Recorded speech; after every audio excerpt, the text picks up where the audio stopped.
2025 में एसएससी ने एग्जाम्स करवाने की पूरी तैयारी कर ली है। अभी 24 जुलाई से सिलेक्शन पोस्ट का पेपर है, स्टेनो का पेपर होगा, सीजल का पेपर होगा, सीएचएसएल का पेपर होगा, एमटीएस का पेपर होगा, इनके रिजल्ट आएंगे, फिर इसके बाद सीजल का, सीएचएसएल का मेंस का एग्जाम होगा। यानी आने वाले 5 से 6 महीने जो हैं वो लगातार एसएससी के पेपर्स हो रहे हैं। अब इसमें आपको पढ़ाई तो करनी है, लेकिन पढ़ाई के साथ साथ कुछ ऐसी बातों का भी ध्यान रखना है जिससे कि आप अपनी पढ़ाई को भुना पाओ, यानी कि एग्जाम में किसी तरह की कोई गलती ना हो मेरे दोस्तों, एग्जाम देने के प्रोसेस में। तो एसएससी ने कुछ इंस्ट्रक्शंस जारी की हैं, एक नोटिस डाल के, अलग से नोटिस डाल के। हालांकि नोटिफिकेशन में भी ये सब बातें होती हैं, पर अलग से नोटिस डाल के एसएससी ने बताया, क्योंकि काफी सारी चीजें चेंज हो गई हैं। आपको मेरे दोस्तों लैब्स अब अलग मिलेंगी, वहां पे सॉफ्टवेयर आपको अलग मिलेगा, ठीक है। तो किसी जो बच्चे पहली बार दे रहे हैं, चलो वो तो पहली बार है, लेकिन जो रिपीटर्स हैं वो भी इन इंस्ट्रक्शंस को एक बार ध्यान से सुन ले। मैं आपको 1 बाय 1 सारे ही इंपॉर्टेंट इंस्ट्रक्शंस जो है यहां पर बताऊंगा। 75वां आजादी का अमृत महोत्सव पता नहीं कब तक मनाएंगे, कौन सा अमृत टपक रहा मुझे समझ नहीं आ रहा। 2025 तो इतना खराब और मनुष्यत से भरा साल है, इसमें अमृत का कोई नामो निशान नहीं है कि नहीं सोनू? चलो ये सब लिखना बंद करो सरकार, दुख होता है। चलिए, काफी सारे इन्होंने पॉइंट डाले हैं। General instruction for the candidate, पहली बात कि अपना जो है, अगर आप एग्जाम देने जा रहे हैं तो एडमिशन सर्टिफिकेट या फिर जो है अपना एडमिट कार्ड वो लेकर जाएं। Admit card colour print out है तो वो, वरना जो आप सिंपल फोटो कॉपी वो लेके जाएं। मेरे हिसाब से आप 2 जो है फोटो स्टेट 2 फोटो कॉपी लेके जाएं, और वो डिस्टॉर्टेड फॉर्म में ना हो, बिल्कुल क्लियर नीट एंड क्लीन हो, अटाफटा तो जो कटाफटा कुछ ना हो, ठीक है, बिल्कुल नीट एंड क्लीन। आपको एक वैलिड फोटो आइडेंटिटी कार्ड लेके जाना है। वैलिड फोटो आइडेंटिटी यानी कि एक ऐसा आईडी जिस पे आपका फोटो बिल्कुल हो क्लियर। ऐसा नहीं कि फोटो उस पर 20 साल पुराना हो, आपकी उम्र है 24 साल, फोटो उस पर जो है 8 साल का लग रहा है, ऐसा नहीं, clear valid photo identity proof वहां पे चाहिए। इनमें से कोई भी चलेगा, आपका passport, Aadhaar card, driving licence, PAN card, voters ID, इनमें से कोई भी चलेगा, लेकिन उस पर आपका फोटो होना चाहिए, ठीक है जी।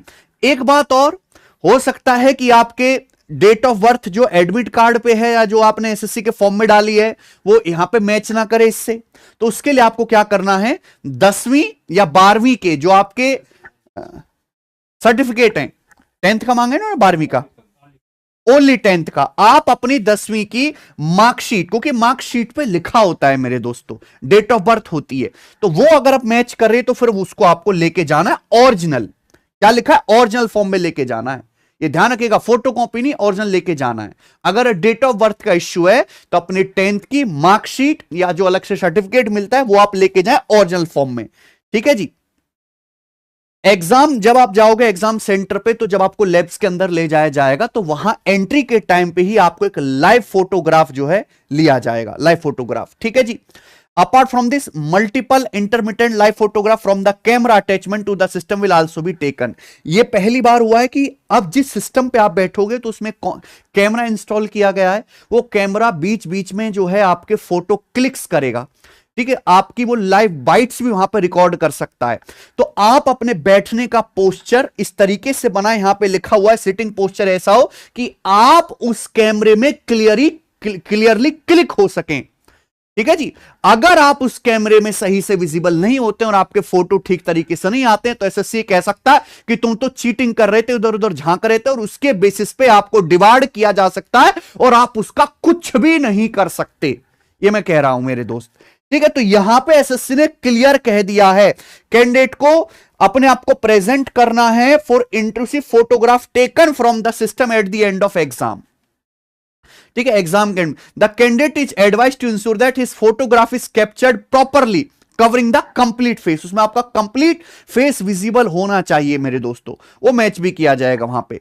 अगर ये कोई कैंडिडेट ऐसा नहीं कर पाता है तो उसका कैंडिडेचर जो है वो कैंसल्ड कर दिया जाएगा एसएससी की तरफ से, ठीक है जी। कैंडिडेट को अपना फुल फेस वहां पे ओपन रखना है, मतलब किसी तरह की कोई मास्क या कवरिंग या रुमाल बांध लिया, ठीक है, इस तरह से आपको नहीं करना है, फुल फेस आपका विजिबल होना चाहिए। चलिए, उसके बाद पॉइंट नंबर 7 है कि अगर किसी कैंडिडेट ने अपना ओटीआर नहीं किया है आधार कार्ड, ठीक है जी, who are coming from non Aadhaar route during, तो वो जितने भी डॉक्यूमेंट आपने एसएससी के फॉर्म भरते समय अपलोड किए हैं वो ओरिजिनल ओरिजिनल सर्टिफिकेट सबके सब आपको लेके आने हैं। यहां पे साफ साफ बोला है to bring the same documents in original, और एक कॉपी भी साथ में लेके आनी है। अगर आपने आधार का ओटीआर नहीं किया गया है, जो आपने अपने रजिस्ट्रेशन के टाइम पे भरा था, एक भी मिसिंग है, तो आपको वहां पे वो अंदर एंट्री नहीं देंगे, otherwise they will not be allowed to enter in the examination hall. ये बहुत सीरियस बात है, कोई मजाक लेने का नहीं है भाई। हर सेंटर्स पे ऐसे 5-10 बच्चे तो मिल ही जाते हैं जिनको एंट्री मिलती नहीं है। किस वजह से? उनके एडमिट कार्ड के प्रॉब्लम की वजह से टाइम पे नहीं पहुंच पाए, उनकी आईडी सही नहीं थी, फेस मैच नहीं हो रहा। हर सेंटर पे इस तरह के बच्चे मिलते हैं। और अब तो एसएससी एग्जाम होने के बाद अलग से डिमांड लिस्ट निकालते कि इन्होंने पेपर तो दिया पर ये कमियां रह गई थी। तो आपके अंदर जो है एक भी कमी ना रहे, जब आपने मेहनत पूरी करी पर इन चीजों का ध्यान नहीं रखोगे, पेपर देने का मौका नहीं मिलेगा, तो फायदा क्या है? ठीक है, हाँ वो तो ठीक है। कैंडिडेट को इंश्योर करना है कि एग्जामिनर जो वहां पे होगा लैब्स में, जो इन्विजिलेटर होगा, उसके जो सिग्नेचर होने चाहिए एग्जामिनेशन हॉल छोड़ने से पहले आपके एडमिशन सर्टिफिकेट पर। ठीक है जी, सिग्नेचर वो करते हैं, करवाने हैं आपको एग्जामिनेशन हॉल छोड़ने से पहले। हाँ, वो एडमिट कार्ड वहीं पे ले लेते हैं। ठीक है जी, पहले नहीं लेते थे? हाँ, हमारे टाइम पे नहीं था ना। ठीक है, काफी सारी चीजें चेंज हो गई, तो अब वहां पे आप पहले उनसे अपना सिग्नेचर करवाएं, जो भी वहां पे इन्विजिलेटर अपने सामने, उसके बाद वो आप एडमिट कार्ड आपका जमा करेंगे, वहां पे जमा करके तब आपको लैब छोड़नी है, ये काम किए बिना। दूसरा, 1 घंटे का आपका पेपर होगा प्री का, उसके बीच में किसी भी तरह का कोई बाथरूम ब्रेक, या मुझे पैनिक आ रहा है, या मुझे इतने लोगों देख के घबराहट हो रही है, पेपर हार्ड देख के मेरा दिल उखड़ रहा है, इस तरह की कोई भी चीजें वहां पे नहीं चलेंगी। 1 घंटा आपको टिक के बैठना है तो बैठना है। ठीक है जी, तो जितनी भी चीजें हैं उनसे पहले ही आप बाथरूम की प्रक्रियाओं से निपट लें तो ठीक रहेगा। ओके, कैंडिडेट को एडवाइस किया जाता है कि अपने एडमिट कार्ड पर, एडमिशन सर्टिफिकेट पर कुछ भी लिखे ना। कुछ लिखते हैं मजनू तुम बस, मंजू तुम बस मेरी हो, सोनम बेवफा, इस तरह की चीजें बिल्कुल भी ना करें। उसको मैंने बताया कांटे छांटे बिल्कुल भी ना, बिल्कुल नीट एंड क्लीन होना चाहिए on the both side. Candidate will be required to write the specified space on the admission certificate in the invigilator presence only after the first login during exam. ठीक है? Rough seat नहीं देंगे। हाँ, अब इसी पे आपको लिखना है। ठीक है, तो कैंडिडेट को रिक्वायर है कि वो स्पेसिफाइड स्पेस में ही लिखेंगे एडमिशन अपने एडमिट कार्ड पर, वो भी केवल जब एग्जामिनर आपके सामने प्रेजेंस होगा, वो कहेगा तभी आप, हाँ, अलग से नहीं देंगे कोई भी। कैंडिडेट को अपने एडमिट कार्ड को अटमोस्ट केयर के साथ ट्रीट करना है। डिस्टॉर्टिंग, फोल्डिंग और डैमेजिंग करना, बारकोड को आपके जो है अवॉइड करना है, वरना आपको वहां पे पेपर देने से रोका जा सकता है। उसके बाद ये तो है ही मेरे भाई कि आपको एंट्री टाइम से पहले पहुंचना है। 1 मिनट तो क्या, 10 सेकंड की भी देर ही आपको एग्जाम हॉल में अंदर एंट्री करने से रोक सकती है।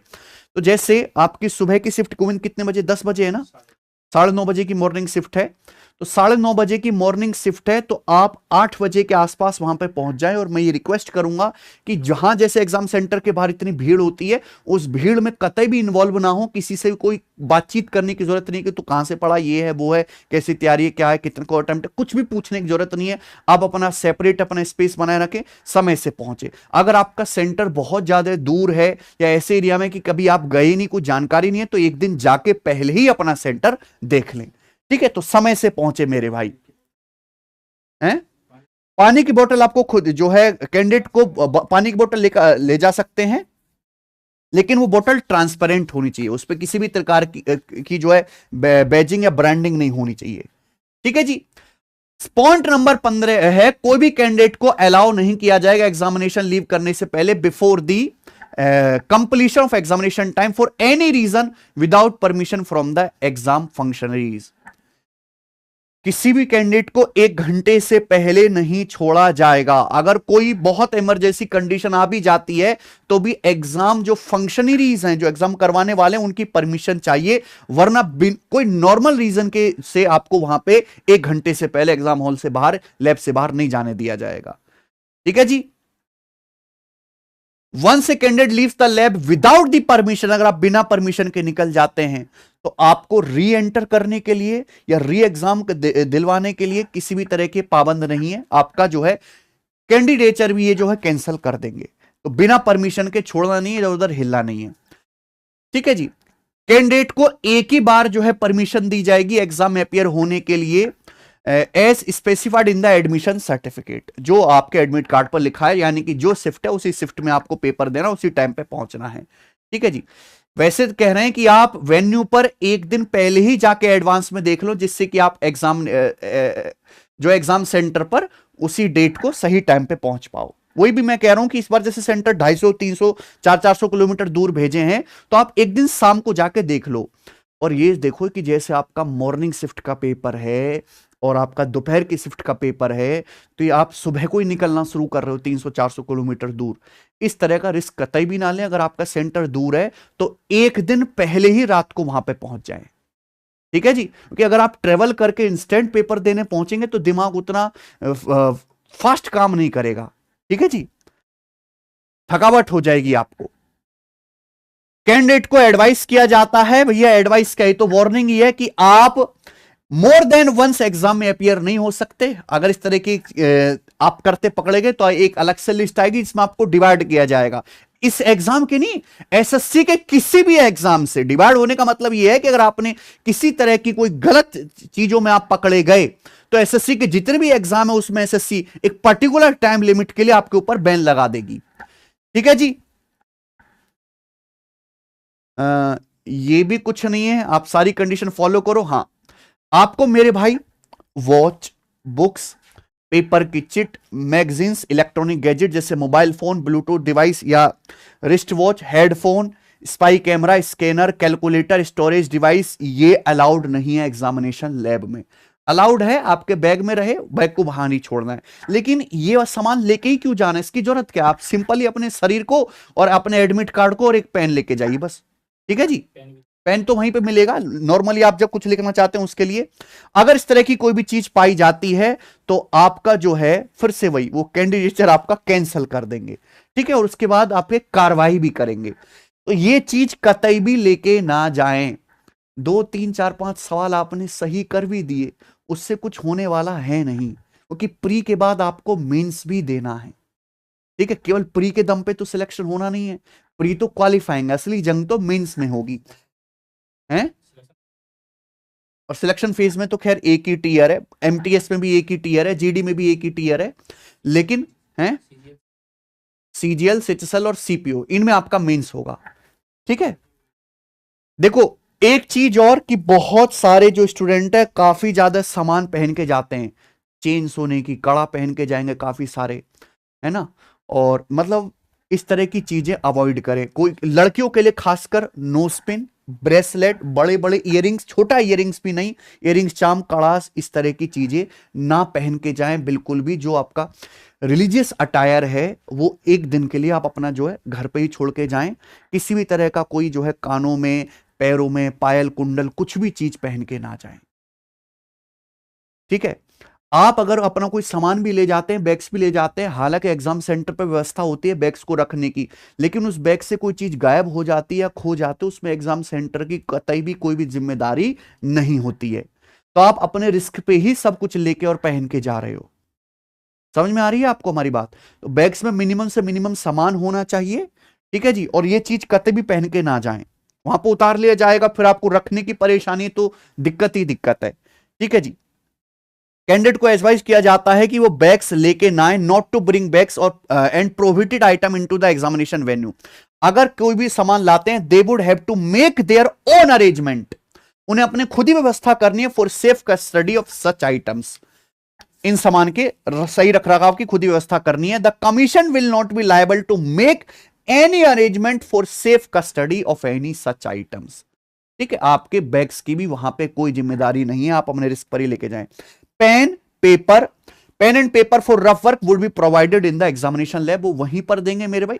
पहले आपको एक ही रफ शीट देंगे, उस पर जब आप गुचड़ पुचड़ कर लोगे तो आपको दूसरी रफ शीट दी जाएगी। आप इकट्ठा बहुत सारी रफ शीट वहां पे नहीं मांग सकते।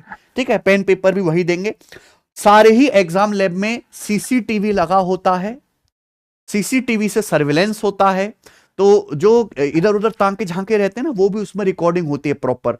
उसके बेसिस पे भी आपको डिवाइड किया जाता है। अगर आप एग्जाम सेंटर में लैब्स के अंदर बैठ के अपनी जो है गरिमा नहीं बनाए रखते हैं 1 घंटे तक, ठीक है। इलेक्ट्रॉनिक वॉच यानी कि टाइमर कंप्यूटर स्क्रीन पे जो है आएगा, पहले भी आता था, वो चलता रहेगा टाइमर के, अब इतना टाइम रह गया, इतना टाइम रह गया है, ठीक है जी। Candidate should ensure that they do not indulge in any kind of unfair means. Candidate shall also not talk to each other, आपस में बात भी नहीं करनी है एग्जाम के 1 घंटे के समय में, ठीक है जी। Candidate shall have to undergo the process of frisking through hand held metal detector. देखो मेटल डिटेक्टर से आपको एक बार स्कैन किया जाएगा कि किसी तरह का कोई वायर, इलेक्ट्रॉनिक डिवाइस, वॉच या ब्लूटूथ आपके पास तो नहीं है, ठीक है जी। पहले भी होता था, also through body tapping. Supervisor की वहां पे आपको बात माननी है, बस यही है और तो कुछ नहीं है, बस यही सारी बातें हैं, ठीक है जी। तो एसएससी ने अलग से नोटिस डाल के समझाया है। इंपॉर्टेंट यही है कि जो वहां पे कैमरा लगा होगा उसमें आपकी फोटो या जो वीडियो बाइट्स वो रिकॉर्ड करेंगे वो सही से क्लिक होनी चाहिए, वरना आप जो है फंस सकते हैं, ठीक है। तो एसएससी का आपका एग्जाम है बहुत जल्द, आप सभी को हमारी तरफ से शुभकामनाएं तो ही, गुड लक तो है ही। अच्छे से पेपर दीजिएगा मेहनत से, गलत रास्ता बिल्कुल मत अपनाइए मेरे भाई, आगे दुखी मिलना है, कुछ भी फ्रूटफुल इससे होगा नहीं। मेहनत से पढ़ाई करके ही आप पेपर दें। आपने कौन कौन से एग्जाम के फॉर्म भरे हैं, आपका पेपर, आप कौन कौन से पेपर देंगे मुझे कमेंट सेक्शन में जरूर बताइएगा। एक बात और, जैसे एग्जाम लगातार शुरू हो गए हैं तो आप मॉक टेस्ट खूब लगाइए, और अब तो जैसे नया इंटरफेस वहां पे आपको देखने को मिलेगा, तो जिस भी आपको पेपर देंगे, जैसे कुछ बच्चे सीजल का देंगे, कुछ सीएचएसएल का देंगे, कुछ सीपीओ का देंगे, जो भी आप पर्टिकुलर एग्जाम की तैयारी कर रहे हो उसके एटलीस्ट 5 से 10 मॉक टेस्ट आप जरूर लगा लें। और ये नए इंटरफेस के साथ सारे ही मॉक टेस्ट आपको हमारी टेस्ट रैंकिंग की एप्लीकेशन पर मिल जाएंगे। जैसे अभी यहां पे हम सीजल का एक लाइव टेस्ट भी करवा रहे हैं, सीजल न्यू इंटरफेस, ये 10वां लाइव टेस्ट है मेरे दोस्त, नए इंटरफेस के साथ, ठीक है जी।